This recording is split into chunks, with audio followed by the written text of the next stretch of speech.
Charlene, thank you again for saying yes to coming out here. I've known Charlene for a very long time. We did mommy group together. We had our first two kids, her daughter Sydney, my son Marquez, and it was, there was a class of us, like 10 of us, that just kind of looked at each other doe-eyed, and we walked in with our babies like, what are we doing? What are we doing? And now they're driving, and they're doing all these things. And Charlene comes from a very musical family. Her daughter, Sydney, actually, is in an a cappella band, and I hope one day she will come and sing with us. She's going to be singing at Carnegie Hall in a couple of weeks, next week. I mean, hopefully she will come here and sing with us as well. And Charlene has a list of places and people that she has worked with. And most recently, she was at the Oscars, singing at the Oscars so beautifully. So thank you for coming here, coming to our house. Thank you. The song, so when I called Charlene and I told her that our theme was about choice, she sent me a couple of songs and I listened to them. But this one in particular really spoke to me about choices and mainly about faith, right? Because two things. It reminded me of when I used to go to Agape and listen to Michael Beckwith on Wednesday nights. And on Wednesday nights, every time he got on stage, he would say, "Good morning." And it always struck me as odd, like, good morning, it's evening. Like, why are you saying good morning? And so finally one Wednesday, he said, I come up here every Wednesday and I say good morning because I'm talking to your soul. I'm talking to that morning, to that awakening that happens within, not just the day that's happening outside, but that awakening, that morning, that dawning of the understanding of who each and every one of us is and who we are and who I am as I'm standing up here. Not me personally, Michael Beckwith said this. Who I am as I'm standing up here, recognizing that each and every one of us has that beautiful expression of daylight, of light, of divine self, of morning.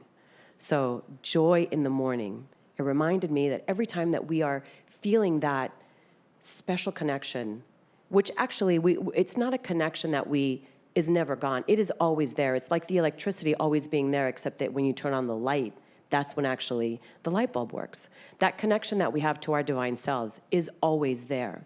So that awakening that we have, that feeling, that knowing, that connection is always there. And the joy is when we feel it, when we sense it, when we know it. So there will be joy in the morning every time we have that, knowing, as Dr. James spoke up here and said, when I know who I am,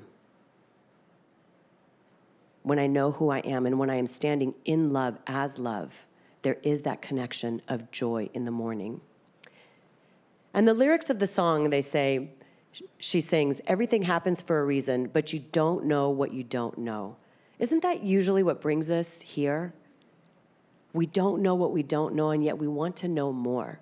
What is it that I don't know? Because I know that there is something that I don't know, but I don't know. So I need to come somewhere to help me, teach me, reveal, if you will, because we talk a lot about reveal, not necessarily healing, but revealing. Revealing that what we think is, what I wrote in my blog, it's not that it's something that is unknown, it's just unseen. So when we come here to connect to that unknown, which we actually do know. As I said before, we already have the connection. It's that reveal within ourselves. So everything happens for a reason, but you don't know what you don't know. You got to keep believing, even in the middle of the unknown. And you'll never be at peace until you let go of tomorrow. Isn't that true? So much of what we live for in this moment is the next moment. And the second that we release that and let it go, we have nothing but the present, being present in the present, as the present. That's who we really are. So when we find that peace, letting go of tomorrow, and this is the favorite part of my song, this is the favorite line of my song, because it ain't faith till your plans fall apart, but you still choose to follow.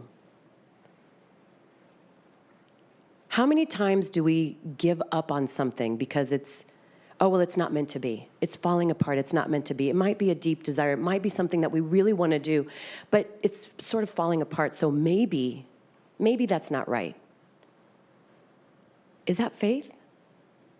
If it's something that's deeply embedded inside of you, a desire that you really want to see come through, but you choose to not walk down that path because something fell apart, is that faith? Because it ain't faith till your plans fall apart, but you still choose to follow. That's the type of strength. This is what the song is really about. It's that faith, it's that knowing, it's that conviction of your desires, and that choosing to stick to those desires that are yours, having faith in the unknown. It's easy to have faith in what I can see, right? I know what's before me. I know the reality of my life. And when I get silent and close my eyes and go within, it's a different reality. And that reality is a reality with a capital R. That's the reality of the choices that we make in our lives. You know, Dr. James, you said, when everything is stripped away, are you still in joy? Are you still happy? And I recently ran across this this article that talked about peace, about people having peace without their devices, like being alone, sitting in a room. So there was an experiment that was done where you sat in a room. People were asked to sit in a room for 15 minutes by themselves. No devices, no communication with other people, nothing.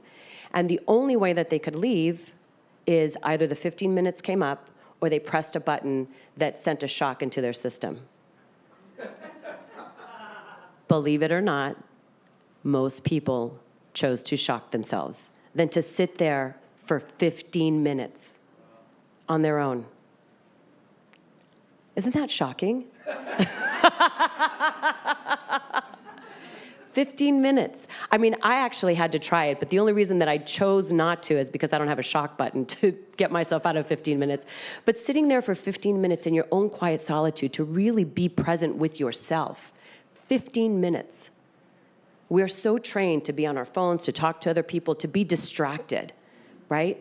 There's so much out there to distract ourselves from ourselves that we don't get the opportunity to really just be ourselves. So, if you're daring, I invite you to try that. I believe in that last lyric, but you still choose to follow. To me, what shows up is that choice is actually a tool. We think of choice as something that we get to do or we want to do, or I think a lot of times we actually think that choice is just a convenience. We're very flippant about our choices a lot of times. And we don't really stop to think that our choices actually are a tool. They're a tool to get us from one place to the next. Some say it's a weapon, but I don't believe choice is a weapon. That sounds destructive. What I've become very clear about is the words that I use, that I choose to use, are creating my world at all time.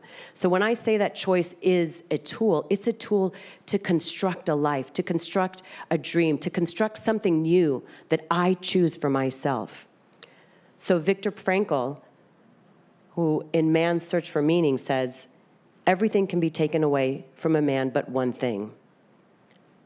The last of the human freedom, to choose one's attitude in any given set of circumstances, to choose one's own way.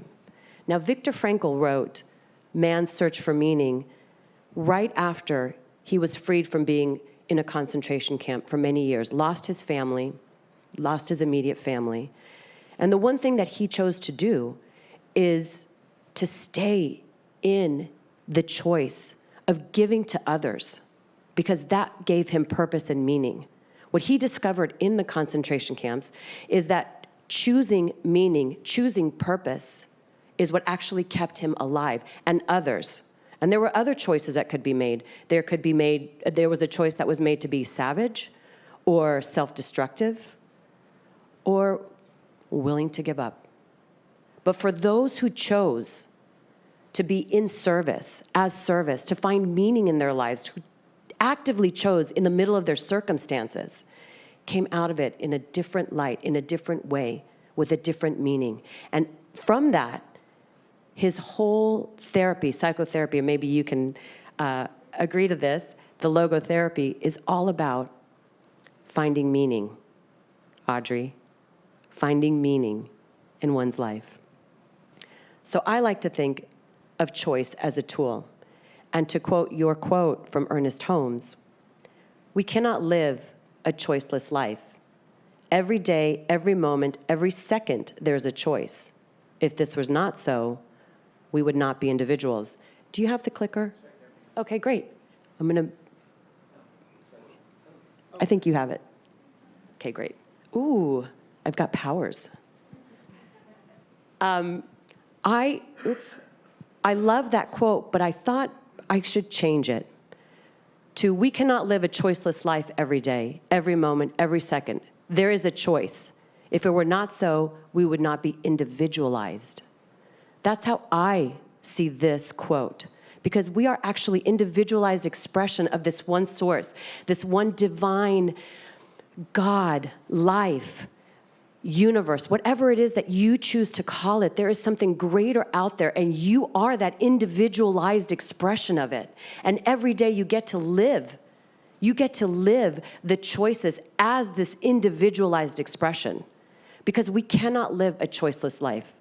And I know Steve Braband was up here saying, choice, so what? But in that so what is mine to do? What is mine to do is to be that individualized version of myself as the self, making choices from that space. I think so many times, like I said, we allow our choices to be somewhat flippant, somewhat decided by others, decided by circumstances, and not choices. In my blog this week, I wrote about a movie that I absolutely love, and it's called Parenthood. And in that movie, it's Steve Martin, Diane Wiest, Mary Steenburgen, a great cast. I think I probably love it more because Keanu Reeves is in it, and if you've been in any classes with me, you know how much I love Keanu Reeves. There's one particular scene that stayed with me always, and in this scene, it's Steve Martin. He's running around, he's getting his family gathered, he's getting the kids gathered, and they're just creating havoc. They're all, they're juggling knives, they're doing whatever it is that they do. And in it, Mary Steenburgen stops him and says, hey, I know that you've got this thing to do. Can you just stay home? Do you have to go? And Steve Martin turns around and he says to her, my whole life is a have to. I remember thinking at 19, like, oh God, is that being an adult? You have to?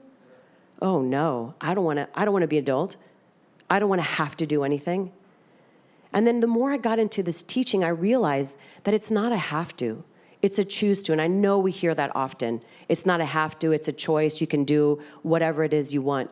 But the truth is that it is, when we are individualized expressions of this one source and we choose something, inherent in every choice is a million possibilities. And all those possibilities are already known by this one divine source, by this all-knowing source. It's already been worked out. So imagine you're in the middle of a choice and you're given that opportunity to make that divine choice for yourself. All the opportunities have already been worked out, but you've been gifted the opportunity to choose for yourself which direction to go in. Do you carry every choice with that weight? Now, granted, what you're going to have for breakfast may not need that weight, but there are certainly a lot of things in your life that carry that weight. And I think what we tend to do a lot of times is that we tend to look outside of ourselves. We tend to look at what we can actually physically see to make those choices. I make this choice, this pattern, to do whatever it is that I choose to do based on what it is that I can see. But what if we took that opportunity that has in it, as I said, inherently, a plethora of possibilities, and chose from a space within? Chose from a place of love, chose from a place of higher consciousness, chose from a place that allows you to move into something you've never seen before. How about coming from that place? Because every choice you make has that ability, and you have that responsibility.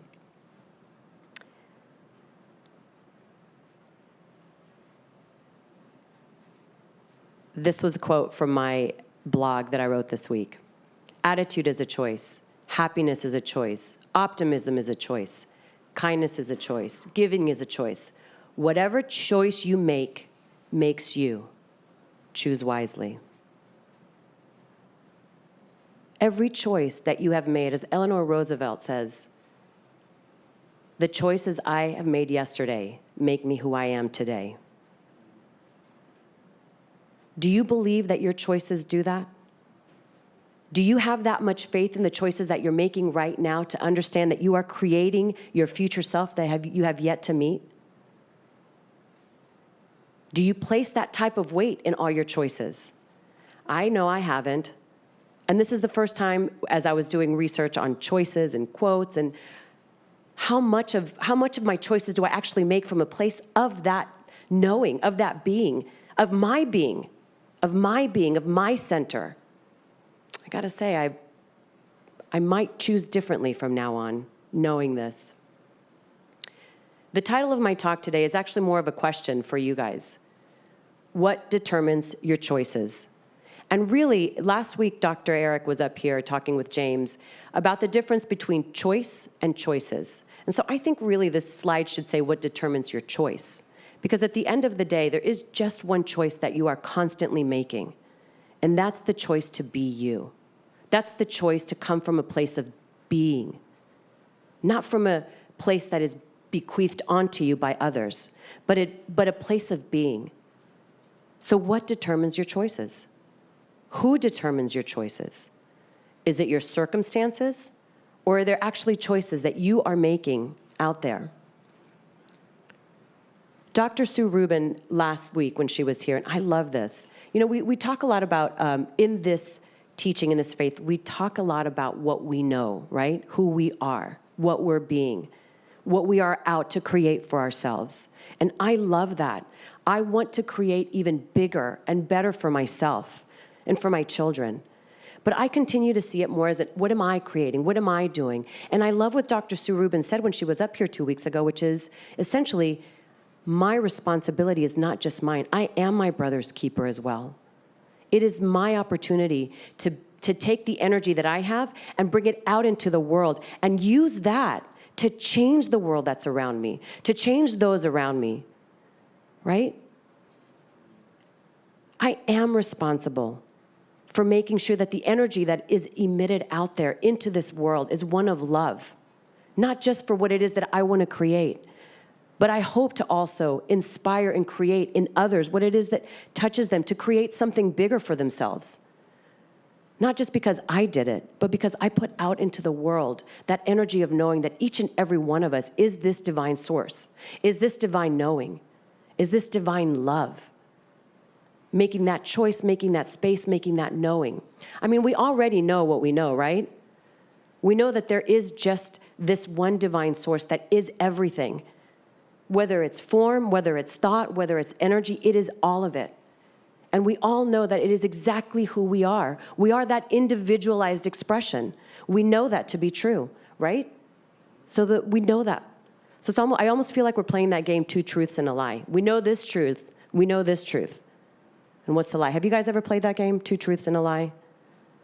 No? It's when you say three things. For instance, I went to the Palme d'Or screening in the Cannes Film Festival in a pair of homeless man shoes.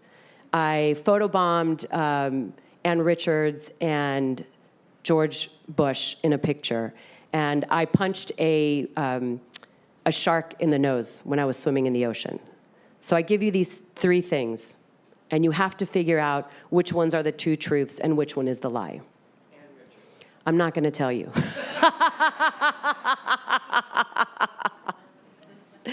So we play this game, I think, often with ourselves, where we know these truths. We know that there is just one divine source that is everything. We know this. We already know this. We know this.